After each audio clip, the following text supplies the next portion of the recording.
We're trying to develop, install and then operate a network of smart charging storage locker pods across urban areas, mainly in the UK and then globally. Gabriel Young studied mechanical engineering at Imperial College of London.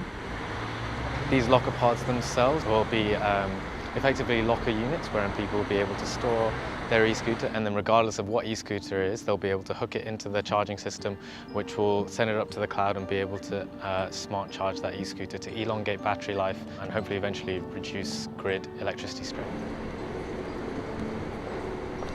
It's in the form of a pod that locks simply because the added security of storage is hugely important to them, especially if they're spending a lot of money for them, for example, or just as a personal good that you're leaving on the side of the street.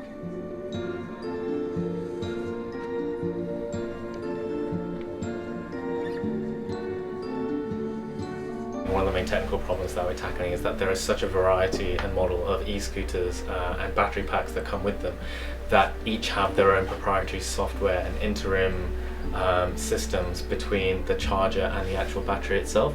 So while we want to get lots of information from the battery, sometimes we need to do a bit of detective work to go around these systems that disguise these voltages and currents from us. And so that's what we're doing today. Today we're testing this scooter model, and we're aiming to see if we can run some diagnostics and some initialization programs effectively to bypass these systems and to bypass these protection systems and get those readings that we need to enable our technology to work effectively. So we'll know we've been successful if this machine starts working at all.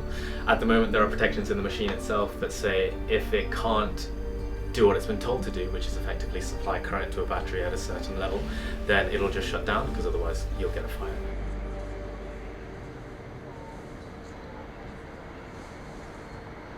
We have a larger founding team, I think, than most, and I am hugely grateful for it. I've always thought, and I still think to this day, that if you don't disagree continuously with your founding team, you've got the wrong founders. We disagree continuously and all the time, and it's really not an argumentative disagreement. It's kind of an academic challenge, a technical challenge, a business challenge, a point of view challenge, which is absolutely what you need, and it's what you gain. We're really happy actually that we got through this accelerator program called the Greenhouse, run by the Centre for Climate Change Innovation. And through this Greenhouse accelerator we got a little bit of grant funding, and we also got access to this amazing space that we're in right now, which is the Royal Institute of Science. And we can use this place as kind of like a hot desking office to support our other laboratory experiments. In order to set a current, Gabby, it needs to set a voltage. I mean, it does. But how do you think current flows without voltage? No, it does, but the supply will set the voltage, not Yeah, but how do you think the supply will know what voltage to set it to? No, but the whole point is it can only sense 0 volts at the moment.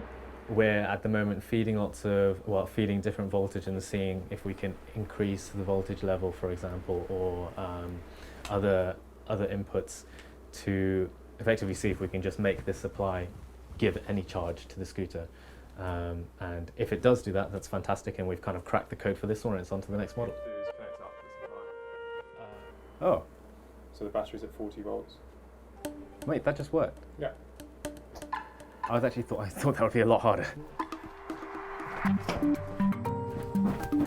Gotta take your small wins as they come. This is great. Didn't need to spend 3 days on it. And that's another model we can put into our system that says, yeah, we can charge this scooter and we can probably smart charge it and probably double the battery life with it. It's a great thing that this test is a success. We've been able to successfully diagnose and charge and bypass the systems on what is a scooter made by one of the largest manufacturers of e-scooters. So it's a really great thing for us, and it's really good for us to know that, to have that confidence that we can apply our smart charging and we have the ability to diagnose these kinds of scooters.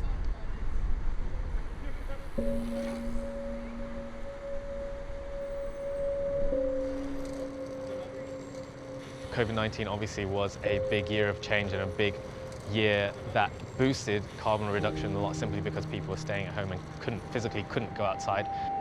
And that resulted in about a 7% decrease in general CO2 emissions on that year. study that I read indicated that we would need to achieve that 7% decrease every single year for the next 10 to 20 years for us to even stay below the reported limit, well, the sort of reported kind of disaster limit of 1.5 degrees Celsius increase in global temperatures. And obviously that's not something that, well, was ever planned to be done. That's not something that sounds feasible at the moment, but having a look at the last year and the things that we didn't think were feasible,